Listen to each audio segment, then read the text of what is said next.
உட்கார்.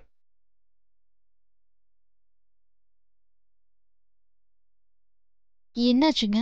ஏன் திடீர்னு இப்படி மேல கூட்டிட்டு வந்தீங்க? கீழே எல்லாரும் சாப்பிட்டுட்டு இருக்காங்க. தப்பா நினைக்க மாட்டாங்களா? தப்பா நினைச்சா நினைச்சிட்டு போட்டோம், எனக்கு என்ன. இது அதை விட முக்கியமான விஷயம். உன் கூடவே இருக்கிறத, உன்னை பாத்துக்கிறத, உன் பக்கத்துல உட்காந்துக்கிட்ட உன் கூட இப்படி பேசிக்கிட்டு இருக்கிறது, உனக்கு பிடிச்ச மாதிரி எல்லாத்தையும் உனக்காக நான் செஞ்சு கொடுக்கறது, இதுதான் எனக்கு ரொம்ப முக்கியம்.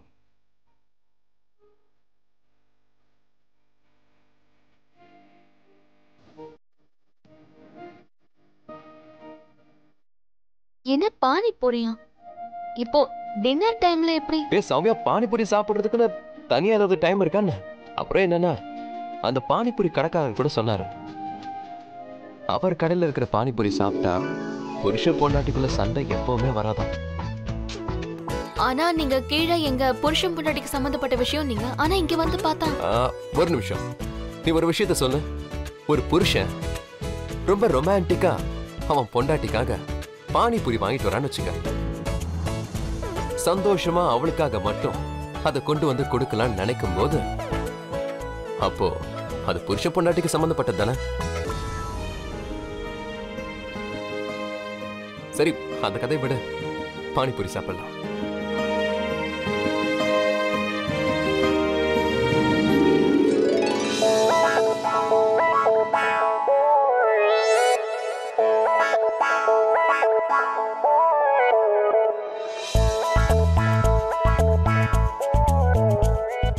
ஆனா என்ன இது சௌமியா, அது உனக்கு பானிபூரி வாங்கிட்டு வர அவசரத்துல பூரியை மட்டும் வாங்கிட்டு வந்திருக்கேன். இப்போ இதை எப்படி சாப்பிடுறது?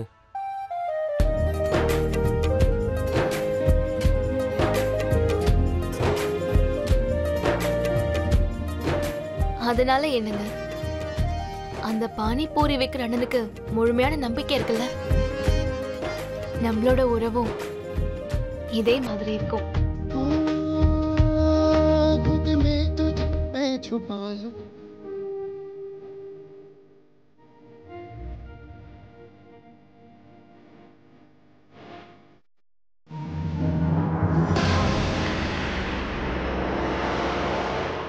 பிரமாதம் பிரமாதம், ரொம்ப ரொமான்டிக்கான சூழல் போல இருக்கு. சரி, கொஞ்சம் ட்ராஜடியா மாத்திட்டு வரலாம்.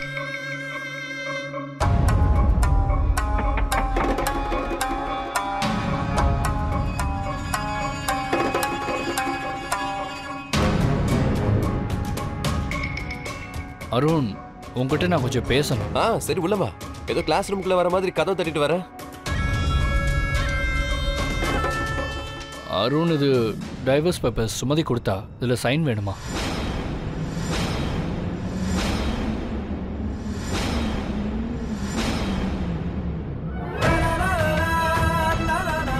இந்த விஷயம் உனக்கு கொஞ்சம் கஷ்டமா இருக்கும்னு எனக்கும் தெரியும். இல்ல இல்ல இல்ல, இது நல்ல விஷயம் தான்.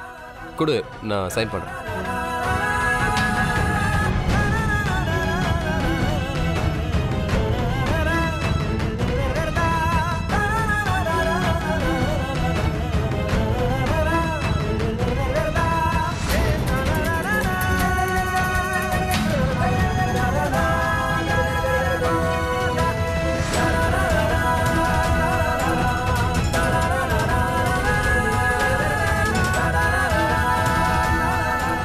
சரி அருண், நான் வரேன்.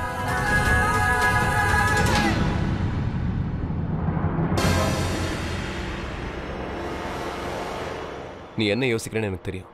இங்க பாரு சௌமியா, எனக்கு உறவுகளை பத்தி அவ்வளவா எதுவும் தெரியாது. ஆனா ஒண்ணு மட்டும் நல்லா தெரியும், ஒரு உறவு முறிஞ்சிடுச்சுன்னா அதை கடைசி வரைக்கும் இழுத்துட்டு இருக்க கூடாது, அதை அப்படியே விட்டுறணும். அதே மாதிரிதான் எனக்கும் சுமதிக்கும் நடுவில் இதுக்கு முன்னாடி எதுவும் இருந்ததில்ல, இனிமேலும் அப்படிதான். நான் எப்பவும் என்னைக்கும் உனக்கு மட்டும்தான். அப்புறம் சௌமியா, சுமதிக்கு முழு உரிமை இருக்க. இந்த உறவை அவ முறிச்சுக்கிட்டு அவளோட வாழ்க்கையை அவ புதுசா ஆரம்பிக்கட்டுமே. அவளுக்காக அதுக்கு துணையா நான் எப்பவும் கூடவே இருப்பேன்.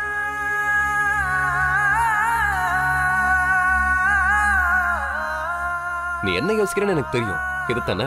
ஆஹா, நாம அருண் எவ்வளவு நல்ல நல்ல விஷயமா பேசுறாரு, ரொம்ப அன்போடு நடந்துக்கிறாரு, அப்படிதானே? வா, உட்கார். உனக்கு ஒன்று தெரியுமா, ஒரு சீக்ரெட்டான விஷயம் இருக்கு. அருண்க்கு இது எல்லாத்தையுமே அவனுடைய சௌமியா தான் கத்து கொடுத்தா. நானா? நான் எப்பங்க கத்து கொடுத்தேன்? நீ தான் என் வாழ்க்கைக்குள்ளவே வந்துட்டல, அது போதும். எனக்கு வேற என்ன வேணும்?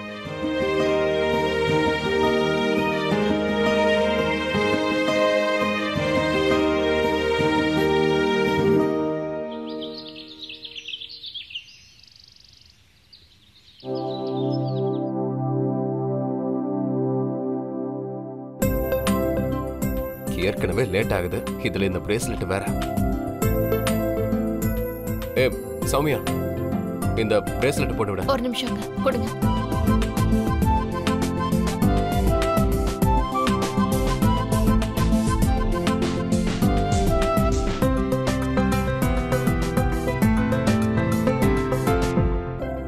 ரெண்டு நிமிஷம் இருங்க.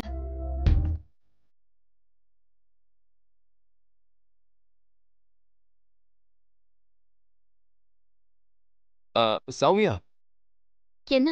இத மறுபடியும் மாட்டி விட.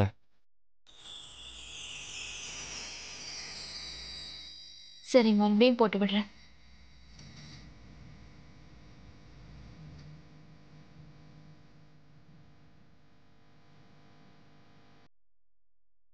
ஒரு நிமிஷம், இந்த தடவை கரண்ட் வராது.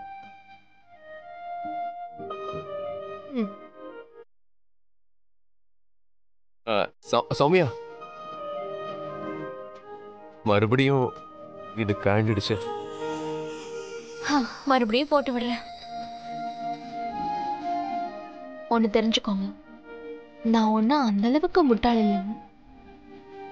நீங்க இதெல்லாம் வேணும் தான் சரிங்கன்னு எனக்கு தெரியும்.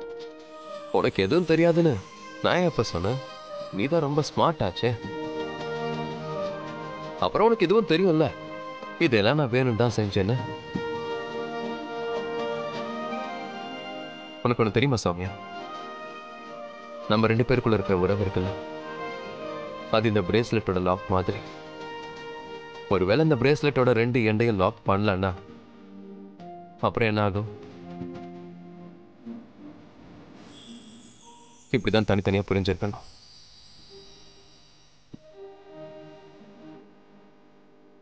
சரி, எனக்கு ஒரு விஷயம் சொல்லுங்க. நீங்க என்ன படிச்சிருக்கீங்க? 8வது. ஏன்? நான் என்ன நினைக்கிறேன்னா, 8வது வரைக்கும் படிச்சு நீங்க இவ்ளோ பேசுறீங்கன்னா, இன்னும் கொஞ்சம் கூட படிச்சிருந்தீங்கன்னா அப்புறம் உங்களை கண்ட்ரோலே பண்ண முடியாது. சௌமியா, என் ஃபீலிங்ஸ் எல்லாத்தையும் நீ கண்ட்ரோல் பண்ணிக்கிட்டு இருக்க. நீ என்னையே கிண்டல் பண்றல? நான் எங்கங்க உங்களை கிண்டல் பண்ண? நான் 8வது படிச்சேன்னு கிண்டல் அடிக்கிறேன். இல்லங்க, நான் ஏன் அப்படி செய்ய போறேன்? நானே ஒன்றும் படிக்காதவன். மற்றவங்க பேசுறத கேட்டுதான் நான் ஏதாவது தெரிஞ்சுப்பேன். யார் என்ன சொல்றாங்களோ நான் அதை நம்பிடுவேன். அதோட எனக்கு என்ன தோணுதுன்னா, ஒரு மனுஷனுக்குள்ள மனிதாபிமானம் அப்புறம் புத்திசாலித்தனம் இல்லைன்னா அவங்க எவ்வளோ படிச்சிருந்தாலும் வேஸ்ட் தான். அதனால எனக்கு உங்க மனசை கஷ்டப்படுத்தணுங்கிற நோக்கம் கண்டிப்பா இல்லைங்க. ஒருவேளை உங்களை கஷ்டப்படுத்திருந்தேன்னா ஐம் சாரிங்க. நான் உனக்கு ஸ்பெஷல் ஆனவனா? அப்ப சரி, வா கீழே போவோம். ஒரு பொண்டாட்டி புருஷனை எப்படி வேலைக்கு போகும்போது வழி அனுப்பி வைப்பாலும் அதே மாதிரி என்னையும் நீ அனுப்பி வைவா. கீழையா? வீட்ல எல்லாரும் கீழே இருக்காங்க. நான் இந்த மாதிரி. ஹலோ மேடம், நீ என் பொண்டாட்டி. ஆனா கீழே அத்தையும் மாமாவும். அதான் பிரீத்தி உன்ன அன்னைக்கு அபிஷியலா மருமகள் ஆகிட்டாங்கல்ல. அப்புறம் ப்ராப்ளம் என்ன? வா சௌமியா, ப்ளீஸ். எல்லாரும் ப்ளீஸ்.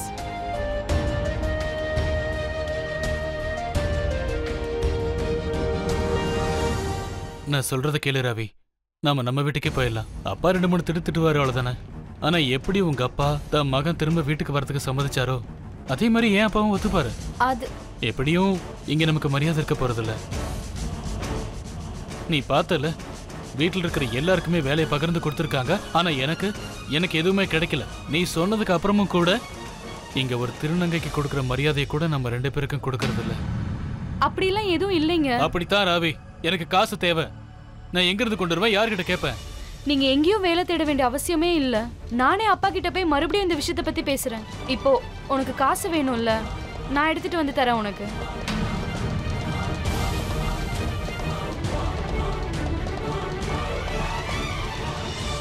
இப்ப நான் வேலைக்கு போலாம்ல சௌமியா? சரி போங்க, வருண் உங்களுக்காக காத்துட்டு இருப்பாருங்க, நீங்க போங்க.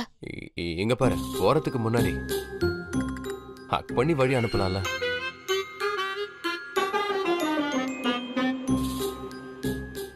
இல்லங்க, யாராவது பாத்துட்டாங்கன்னா நீங்க இப்ப போங்க. அவங்களா இருந்தா என்ன? இங்க பாரு, யாரும் அதெல்லாம் பார்க்க மாட்டாங்க. நான் சொன்ன மாதிரி செய். நீங்க ஏங்க அடம் பிடிக்கிறீங்க? யாராவது பாத்துற போறாங்க. நீ என்ன ஹக் பண்ணாம நான் இங்க இருந்து போகவே மாட்டேன். யாராவது பாத்துற போறாங்க, போங்க ப்ளீஸ். நான் என்ன இப்ப பக்கத்து வீட்டுக்காரன் பொண்டாட்டியவ கட்டி பிடிக்க போறேன்னு சொன்னேன்? ஏய், நீ என்னோட பொண்டாட்டி, பாக்குறவன் பாத்துட்டு போட்டோம். சொன்ன மாதிரி செய்யன்றல.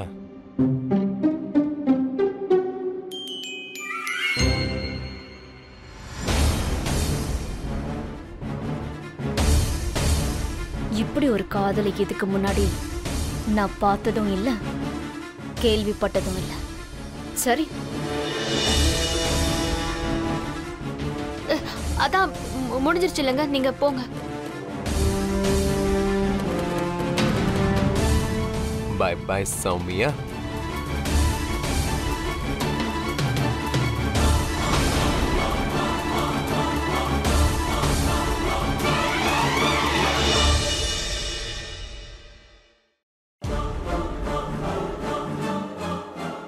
சௌமியா,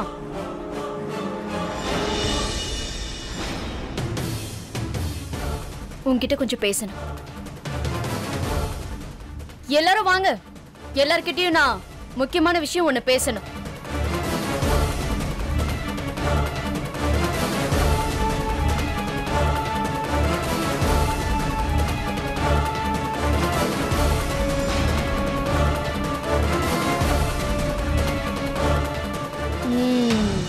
எல்லாரும் வந்துட்டீங்களா?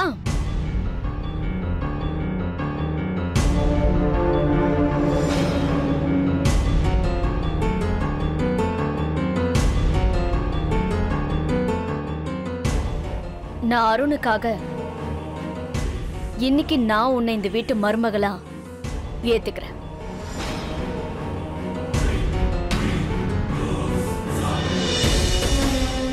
நீ இந்த வீட்டுக்கு மருமகளா இருக்கிறதுனால உன்கிட்ட நான் சாவி கொத்த ஒப்படைக்கிறேன்.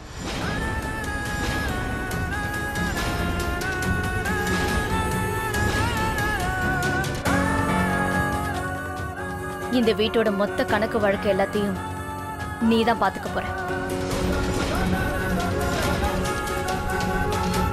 நீ எப்படி நடத்தணும்னு ஆசைப்படுறியோ இந்த வீடு அதே மாதிரி இருக்கும்.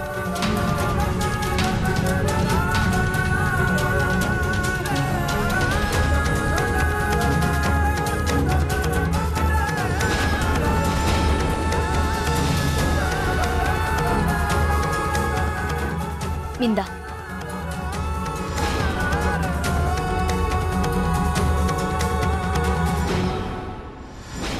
ரொம்ப நல்லா இருக்குக்கா. இந்த வீட்ல இருக்கிற ஆம்பளைங்களும் பொம்பளைங்களும் செத்து போயிட்டாங்களா என்ன?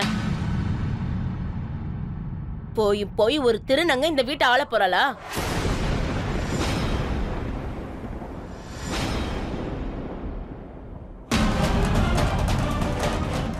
மூத்த பிள்ளையோட மனைவி, இந்த வீட்டோட பெரிய மருமகன். இனிமே உன்னுடைய ராஜ்யம் தான் நடக்கும். இந்த திருநங்கைக்கு தன்னையே பாத்துக்க தெரியாது, இந்த வீட்டை எப்படி பாத்துப்பா? பேப்பர்ல செய்யற பூவெல்லாம் அழகாதான் இருக்கும், ஆனா அதெல்லாம் என்னைக்குமே ஒரிஜினல் பூவா மாறிடாதுக்கா.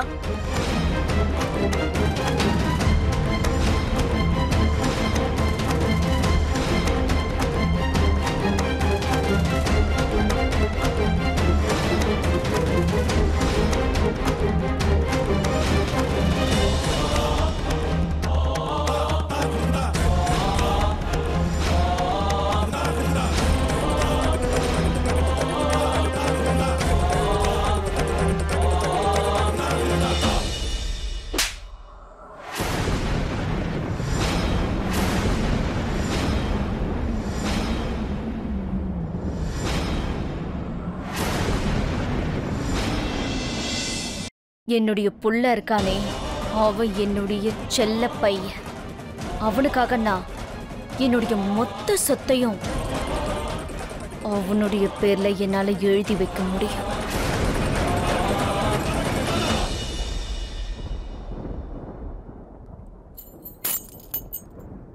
புரிஞ்சுதா?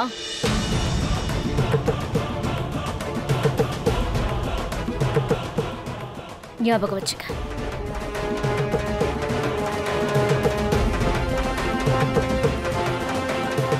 நான் ஏதாச்சும் சொன்னா சொல்லிட்டேன்னு சொல்லுவீங்க. எனக்கு என்ன தோணுதுன்னா இந்த வீட்டோட வாய மூடு. இனி எதுவும் பேசக்கூடாது. இல்லனா உன் கண்ணத்திலையும் ஓங்கி அரைஞ்சிருப்பேன்.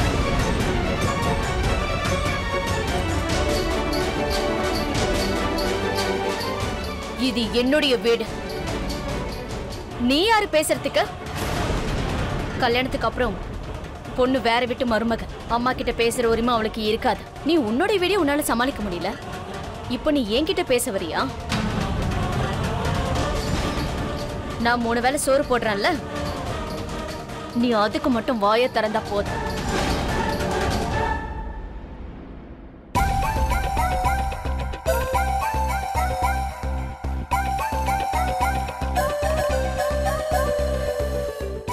நீ சாவியை வச்சுக்க.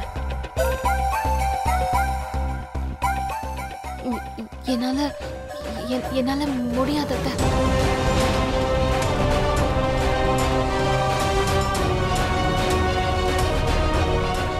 உன்னால முடியும். அப்புறம் நீ ஒரு விஷயத்த நல்லா தெளிவா புரிஞ்சுக்கும். நீ புருஷனுக்கு மனைவி ஆகிறது அது உன்னுடைய பொறுப்பு இல்ல. இப்போ நீ இந்த வீட்டோட மருமக. அதனால நீ இப்போ இந்த வீட்டுல உப்பு வாங்கறதுல இருந்து இந்த வீட்டுல யார் யாருக்கு எவ்வளவு காசு வேணும்னு நீ தான் பார்த்து கொடுக்கணும்.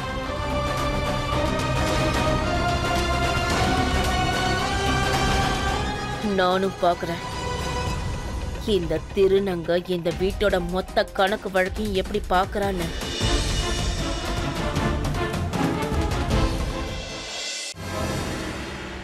இந்தா உன்னுடைய பொறுப்பை ஏத்துக்க. நான் என்ன சொல்றேனோ அது மட்டும்தான் நடக்கும்.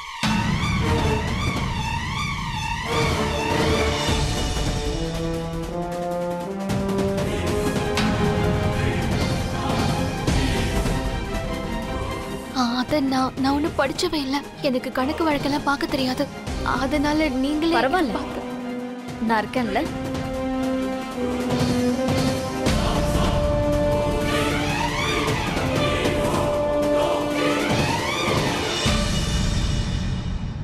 உனக்கு எப்போ எந்த பிரச்சனை ஏற்பட்டாலும் என்கிட்ட வந்து சொல்லு. அப்புறம் நீ என்ன செய்யணும்னா, யாருக்காவது காசு தேவைப்பட்டா எதுக்கு வேணும்னு கேளு. அப்புறம் நீ என்கிட்டயோ இல்ல உங்க மாமா கிட்டயோ வந்துரு. அதுக்கப்புறம் என்ன செய்யணும்னு பாத்துக்கலாம்.